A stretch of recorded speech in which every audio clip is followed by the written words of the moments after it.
Hello and welcome to my review of Star Trek II, The Wrath of Khan by Vonda N. McIntyre. Usually if I'm reviewing a book that's also a movie, then they came into existence that way round. This, however, is a novelisation written from a screenplay by Harve Bennett and Jack B. Sowards.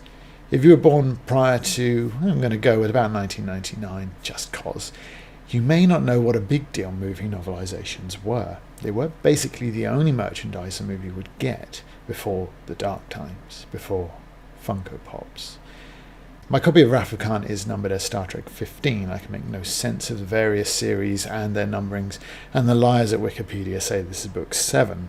Titan Books deny any existence of this book prior to their issue in 1988, but Wiki again say that this was published in 1982. So before we get into the book, I will point out that this book really did have its work cut out for it, because the movie is one of my all-time favourites. But Vonda N. McIntyre's other Star Trek book, The Entropy Effect, link in the description to my review, it wasn't half bad, and fans of that book will be pleased to know that McIntyre does keep us up to date with the whereabouts and health of Flynn and Hunter, though neither appear in this book in person. The plot is, as you'd expect, almost identical to the film. Saavik takes the Kobayashi Maru test and is unhappy about the result and or the test itself. We see an aging Kirk unhappy with his position at Starfleet and beginning to be concerned about his own mortality. Chekhov has left the Enterprise. He's out looking for an uninhabited world on which to test the Genesis program, and he stumbles upon Khan. Khan has been stranded on a horrible planet by Kirk some 15 years earlier, and he takes Chekhov's ship to pursue his revenge. They sneak attack the Enterprise, but both ships are damaged in the exchange and withdraw to effect some repairs before a rematch. In the meantime, Kirk investigates the Genesis program, but instead is trapped by Chekhov, who is still working for Khan. However, Kirk, as he usually does, he has an ace up his sleeve, and the Enterprise is not as badly damaged as they made out, and although Khan now has the Genesis program, Kirk does escape. Kirk takes the Enterprise into a nebula to try and even up the odds against Khan's less damaged ship. Another exchange all but destroys Khan's ship, and he's still so determined on revenge that he turns on the Genesis machine. The damaged Enterprise will need either a miracle or a supreme sacrifice to escape the blast wave, which we all know if we've seen the movie, or indeed JJ's, I don't know what you'd call that. So it's hard to know who to give the credit or the blame to, because McIntyre was obviously writing to spec, probably even from a draft of the screenplay. The scenes where the book does differ from the film, and I can't really credit to McIntyre, because it may simply have been scenes that were reworked or rewritten by the time the movie was finished. However, there are a few things that I'm fairly confident in attributing to McIntyre, because they're more or less identical to certain things that happened in the Entropy Effect. Firstly, the lead character in most of the book anyway is Saavik. Fair enough, because she's much more developed here than in the movie, but she's basically the focus of most of the scenes that she's in, and her thoughts are often the only ones that the narrator shares. There are also a few extra scenes with her that are not actually in the film. This doesn't always work in her favour though. She's half Romulan, half Vulcan, as such a social outcast from both societies. She was largely feral through her formative years, yet now is, with the help of Spock, attempting to put all of that behind her and live as a stoic Vulcan. At times this is an utter failure, such as when she's leaning towards mutiny. Her voice was tense and suspicious. Only the regard in which Captain Spock held this human kept her from rebelling, and this is caused purely by Kirk, an admiral, remember, taking command of the ship from its captain, something that I'd assume would be fairly normal when you had people of those ranks on board. Though in the Next Generation, of course, evil admirals become something of a staple, this predates all of that. At other times, Saavik also is barely suppressing violent urges, such as when Kirk is exchanging some pretty good banter with an overkeen cadet, and she muses, "If he laughs at Peter, I shall certainly rip out his liver." I must clarify that the failure here is not all of McIntyre's execution, but obviously it's just part of Saavik's failure to embrace her Vulcan half. It seems like lurching from one extreme to the other as she's done isn't necessarily the best method of effecting a change. Who would have thought? If this was Saavik's story, it would certainly feel like someone was chumming the same sort of Mary Sue Waters that Hunter and Flynn flirted with in the Entropy Effect. Waters' Peter's sister, Vonda N, knows very well. She's the determined, rebellious, greatest sister that anyone could ever hope to have. She's not even in this book beyond Peter's longing reminiscences, and she's still quite annoying. Savick, though, is the biggest issue with the text. So determined is McIntyre to put her front and centre that she intrudes into the book in a way that lessens the, at this point, 25-year bond we have with Kirk and Spock. Kirk and Spock's moment in the finale, probably the most spine-tingling moment in all of Trek, has an unwanted intrusion from Savick, which is then naturally justified a few pages later because Savick knows Spock better than Kirk. When they fire the coffin into the atmosphere of the Genesis planet, the intention is for it to burn up on entry. Savick overrides this, though, because, well, she knows better.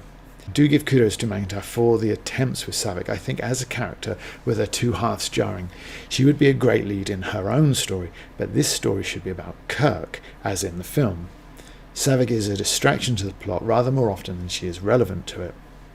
Likewise, Dr. Marcus is largely perfect, despite having created a weapon capable of genocide and devastation on levels previously only imaginable. And her crew of scientists get the same treatment that Flynn's security team got in the entropy effect. Far too much time is spent introducing their quirks, their penchant for musical comedy, computer games, and the computer systems, of course, which are obviously unintentionally hilarious 40 years on. This may have had the effect of increasing the emotional impact of their sacrifice when Khan attacks, but again, they're an aside to a plot rather than part of it, and labouring on over 30 pages, more than 10% of the book's entire length, feels a lot like padding. There is another character introduced, Peter Preston. He's a 14-year-old precursor to Wesley Crusher, but far more tolerable. Preston also wisecracks Kirk and draws his respect. He's then revealed as Scotty's nephew, though Scotty is uncharacteristically mean to him.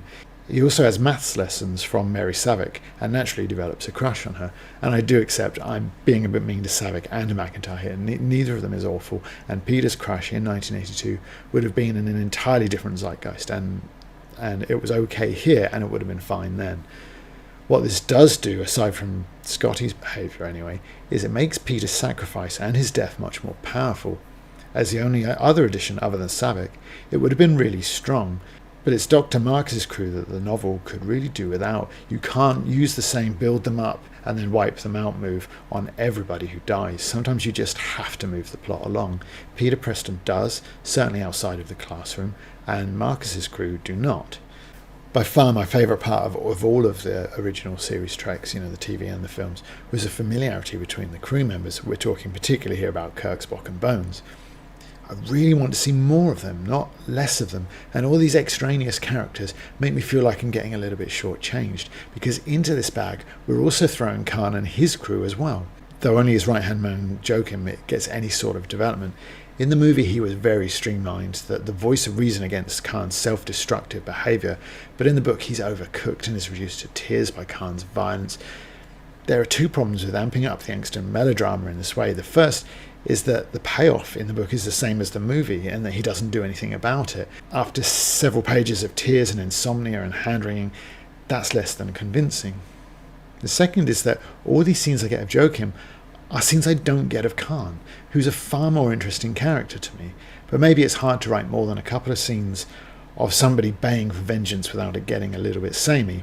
I'm inclined to accept that, but I still lament every page where I didn't get inside the head of either Kirk or Khan, and there are far too many.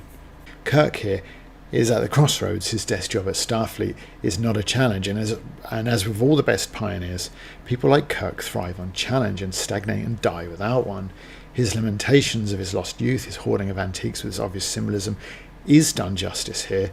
As with the entropy effect, I'm always interested to see how female writers handle such an iconic male character, especially one with Kirk's reputation.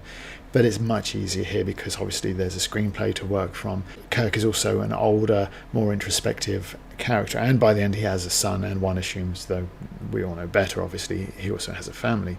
But again, the film handles this better. Once Kirk is reunited with his old friends, he's much more in his element. But here Bones spends some time goading him without really drawing him out of his funk. It's perhaps a better depiction of his readjustment, but it is less fun. Never satisfied, am I? I knew it would be harder for McIntyre to impress me this time because I already knew the story, and as I said, I really do love this film. The deviations between the book and the film are pretty minor. McIntyre again tries to find a bigger role for Sulu, but within the confines of somebody else's screenplay, she doesn't really have room to succeed. The other changes are minor, some dialogue tightened here and there. Chekhov is led to Khan by seeing a child in the swelling dust. David and Savick have an awkward romance that's squeezed in at the end and probably shouldn't have been. Uhura remains very much a peripheral figure, which is better, I suppose, than trying to shoehorn her into a scene that she has no business in, but more is made of Jim Kirk's spectacles than her, which I have to ask Trekkies to help me out with. I mean, Kirk wears spectacles because he has an allergy to Retinax 5, but surely he isn't the only one with this allergy, so others must require some kind of alternative drug, or spectacles maybe. But there's 3 or 4 people in the book that are really baffled by the specs, and it seems a little bit odd as well as a touch unlikely.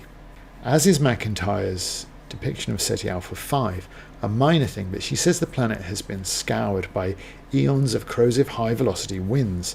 But this is not Ceti Alpha 6, which was by all accounts awful. It's Ceti Alpha 5, which Chekhov likens to a garden. Khan acknowledges that his planet's change is a recent one, when our world becomes a desert, and it's a change which was caused by the explosion of Ceti Alpha 6, and he's only been marooned there 15 years.